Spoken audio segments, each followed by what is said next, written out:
নমস্কার বন্ধুরা, মীরার রান্নাঘরে আপনাদের সবাইকে স্বাগত জানাই। আজ বানাবো পাকা আমের পুরভরা ফুলকো ফুলকো নরম তুলতুলে পরোটা রেসিপি। সকালের টিফিনে বলুন রাতের ডিনারে পুরো জমে যাবে, আর এতটাই নরম হয় মুখে দিলেই মিলিয়ে যাবে। চলুন তাহলে পুরো রেসিপিটি দেখার জন্য অনুরোধ রইল। তার জন্যে এখানে আমি একটা পাকা আম নিয়েছি। এই পাকা আমটা খোসা ছাড়িয়ে কেটে নেবো আর এটাকে গ্রাইন্ড করে পেস্ট বানিয়ে নেবো। এখানে একটা পাত্র নিয়েছি, এর মধ্যে 1.5 বাটির মতো ময়দা নিলাম, 1 চামচ ঘি দিলাম, স্বাদ মতো লবণ দিলাম। এবার ভালো করে এটাকে আমি মেখে ময়ামটা দিয়ে দেবো। তারপর অল্প অল্প জল দিয়ে একটা ডো বানিয়ে নেব। পুরো রেসিপিটি আপনারা দেখতে থাকুন, রেসিপিটা দারুণ খেতে হয়। অল্প অল্প জল দিয়ে একটা ডো বানিয়ে নিচ্ছি। পাকা আমের যাতে একটু কালারটা হয় তার জন্যে অল্প একটু হলুদ গুঁড়োর মধ্যে জল মিশিয়ে নিয়েছি। অল্প অল্প করে দিয়ে ডোটা আমি মেখে নেব। আর ডোটা ভালো করে দলে নিতে হবে, একটু নরম করে মাখিয়ে নিতে হবে। দেখুন মাখানো হয়ে গেছে, এবার রেস্টে রাখবো 15 মিনিট। এদিকে পুরটা বানিয়ে নেব, তার জন্য গ্যাসের মধ্যে একটা কড়াই বসিয়েছি, দিয়ে দিলাম 1 চামচ ঘি, হাফ বাটির মতো সুজি দিলাম। এবার হালকা করে নাড়াচাড়া করে ভেজে নিচ্ছি।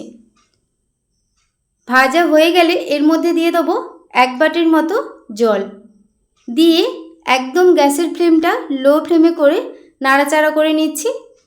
আর আমার চ্যানেলে আপনি যদি নতুন হয়ে থাকেন প্লিজ আমার চ্যানেলটি সাবস্ক্রাইব করে দেবেন। এরকম দলা অবস্থায় চলে এলে তারপর দিয়ে দেবো যে আমটা আমি গ্রাইন্ড করে নিয়েছিলাম সেটা দিয়েছি, দিয়ে দিলাম চিনি, আর দিয়ে দিলাম এলাচ গুঁড়ো, আর 1 চুটকি লবণ দিলাম। এবার দিয়ে দেবো 1 বাটি লিকুইড দুধ, আর দুধটা আমি আগে থেকেই জাল করে নিয়েছি। এবার গ্যাসের ফ্লেম মিডিয়াম করে এটা অনবরত নাড়াচাড়া করে নেব। ফেসবুক পেজ থেকে যদি আপনারা দেখে থাকেন প্লিজ প্লিজ আমার ফেসবুক পেজটা ফলো করে পাশে থাকবেন। নাড়তে নাড়তে দেখবেন এরকম দলা অবস্থায় চলে এসেছে। এবার গ্যাসের ফ্লেমটা আমি অফ করে দিচ্ছি। যখন পুরটা একটু ঠান্ডা হয়ে যাবে এটা কিন্তু অনেকটাই শক্ত হয়ে যাবে। এটা নামিয়ে ঠান্ডা হতে দেবো। এদিকে ডোয়ের চাপাটা খুলে ডোটা আমি ভালো করে কয়েকবার দলে নিচ্ছি। আর ডোটা দেখুন কত সুন্দর সফট হয়েছে। একটু নরম করে ডোটা মাখিয়ে নিতে হবে।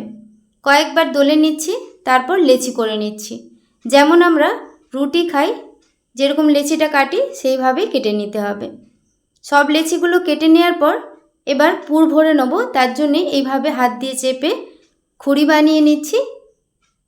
এবার কিছুটা পুর নিয়ে এইভাবে বলের আকারে বানিয়ে ওর মাঝ বরাবর দিয়ে মুখটা ভালো করে আটকে নিতে হবে। আর পুরটা একটু বেশি পরিমাণে দেবেন, তাহলে পরোটাটা খেতে ভালো লাগবে। ভালো করে মুখটা আটকে এইভাবে হাত দিয়ে একটু চেপে নেব। দেখুন একটা আমার হয়ে গেছে। এবার এইভাবে সব লেচিগুলো আগে আমি রেডি করে নিচ্ছি। সব লেচিগুলো এখানে পুর ভরে নিয়েছি। এবার কিচেন টাইলের মধ্যে একটু ময়দা গুঁড়ি ছড়িয়ে নিলাম। এবার এক একটা করে বেলে নেব। হালকা করে এইভাবে দু সাইডে চাপ দিয়ে দিলাম, দেখুন যাতে পুরটা সমানভাবে চারদিকটা ছড়িয়ে যায়। আর যতবার বেলবো ততবার এইভাবে ঘুরিয়ে নিতে হবে, হালকা হাতে বেলে নিতে হবে। খুব একদম মোটা করে বেলবো না, রুটির থেকে একটু মোটা করেছি। দেখুন একটা আমার বেলা হয়ে গেছে। ওদিকে তাওয়াটা গরম বসিয়ে দিয়েছিলাম। এবার বেলা রুটিটা ওর মধ্যে দিয়ে দিলাম। এই পিঠ ও পিঠ হালকা আঁচে হালকা করে ভেজে নিলাম। তারপর তেল বা ঘি দিয়ে এগুলোকে ভেজে নিতে হবে। দেখুন প্রথমের পরোটাটা কত সুন্দর ফুলে গেছে। আমি এখানে তেল দিয়ে ভাজছি, আপনারা ঘি দিয়েও ভেজে নিতে পারেন। উল্টে পাল্টে একটু হালকা ব্রাউন কালার করে ভেজে নেব। এইরকম প্রত্যেকটা পরোটাই কিন্তু ফুলবে আর একদম নরম তুলতুলে হয়। একটা আমার পরোটা ভাজা হয়ে গেছে, আরেকটা আমি ভেজে দেখাচ্ছি। একইভাবে এপিঠ ওপিঠ সেঁকে নিলাম, তারপর আবারও তেল দিয়ে ভেজে নিচ্ছি। আর এই পরোটাটাও কত সুন্দর ফুলেছে দেখুন। দেখতেও যেমন খেতেও দারুণ লাগে, একদম নরম তুলতুলে হয়। আর প্রত্যেকটা পরোটা একইভাবেই ফুলবে। এইভাবে সব পরোটাগুলো ভেজে নিচ্ছি আর একটা প্লেটের মধ্যে নিয়ে নিচ্ছি। এখানে আমার সব পরোটাগুলো ভাজা হয়ে গেছে।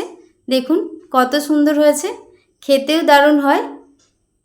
প্রত্যেকটা পরোটা কত সুন্দর হয়েছে দেখুন, নরম তুলতুলে হয়। একটা আমি তুলে দেখাচ্ছি, দেখুন কতটা নরম হয়েছে। আজকে এই পুর ভরা পাকা আমের পরোটার রেসিপিটি আপনাদের কেমন লাগলো অবশ্যই কমেন্ট করে জানাবেন। রেসিপিটি যদি আপনাদের ভালো লেগে থাকে প্লিজ একটি লাইক, কমেন্ট, শেয়ার করবেন। একটা আমি কেটে দেখাচ্ছি, দেখুন কতটা নরম তুলতুলে হয়েছে আর পুরটা কিন্তু সমানভাবে ছড়িয়েছে। চলুন তাহলে আজকের রেসিপিটি এই পর্যন্তই। সবাই ভালো থাকবেন, ধন্যবাদ।